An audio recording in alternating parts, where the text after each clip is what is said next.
नमस्कार, मैं डॉक्टर सुजाता वीरेश। आज हम लोग अयोध्या सिंह उपाध्याय हरिऔध का 13वां और 14वां छंद पढ़ेंगे। सांचे ढाला सकल वपु है, दिव्य सौंदर्यशाली, सत पुष्पों सी सुरभि उसकी प्राण संपोषिका है। दोनों कंधों वृषभ से हैं बड़े ही सजीले, लंबी बाहें कलभ करसी शक्ति की पेटिका हैं। श्री कृष्ण की सुंदरता का वर्णन करते हुए बता रही हैं राधा कि उनका शरीर जो है, वपु माने है शरीर, इसमें ज़्यादा कठिन शब्द नहीं है। वपु माने है शरीर। जो उनका शरीर है वो दिव्य सौंदर्य लिए हुए है और ऐसा प्रतीत होता है जैसे कि एक सांचे में ढला हुआ हो। सत पुष्पों सी सुरभि उनकी प्राण संपोषिका है। उनके प्राण को जो संपोषित कर रही है, पोषित कर रही है, वो सुरभि, वो गंध जो है वो पुष्पों जैसी गंध है। और दोनों कंधे वृषभ से हैं बड़े ही सजीले, और उनके जो दोनों कंधे हैं वो बैल की तरह चौड़े कंधे हैं, जिस तरीके से बैल के कंधे होते हैं, और बहुत ही सजीले हैं, सुंदर हैं।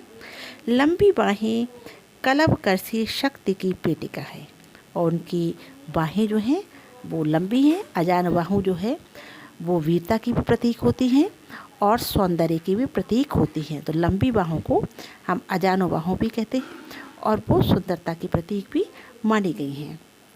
अगले छंद में देखिए, राजा ऊषा शिर पर लसा, दिव्य आपीड़ होगा। आपीड़ माने होता है मुकुट, लसा माने सुशोभित।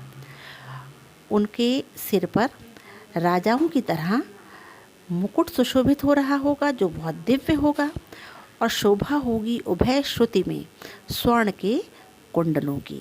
उनके कानों में, श्रुति माने कान, उनके कानों में सोने के कुंडल सुशोभित हो रहे होंगे। नाना रत्ना कलित भुज में मंजू केयूर होंगे। मंजू माने सुंदर और केयूर मीन्स आभूषण। उनके नाना रत्ना जड़ित, अलग अलग प्रकार के रत्नों से जड़ित, भुज माने उनकी भुजाओं में सुंदर आभूषण सुशोभित हो रहे होंगे, भुजबंद सुशोभित हो रहे होंगे, और मोती माला लसित उनका कम्बुसा कंठ होगा। उनका जो कम्बु माने, कम्बुसा का मतलब है शंख जैसा, उनका जो कंठ है, गला है, वो मोतियों की मालाओं से घिरा हुआ होगा, अर्थात उनका जो शंख सी गर्दन है वो मोतियों की मालाओं से सुशोभित हो रही होगी। इसमें श्री कृष्ण के एक एक अंग के मंजुल बिंब को एक चित्र सा प्रतीत किया, दिखाया है हरिऔध जी ने। चित्र की तरह की गर्दन में उन्होंने क्या पहना होगा, भुजाओं में उन्होंने क्या पहना होगा, उनकी जो सांस या प्राणवायु है या उनके शरीर से जो गंध आ रही है वो किस तरीके की होगी। इस तरीके से उन्होंने श्री कृष्ण के सौंदर्य का वर्णन किया है। भाषा खड़ी है और अलंकार इसमें दिव्य सा उपमा अलंकार है, अनुप्रास अलंकार है। और क्योंकि श्री कृष्ण के शारीरिक सौंदर्य का वर्णन किया गया है इसलिए इसमें श्रृंगार रस है।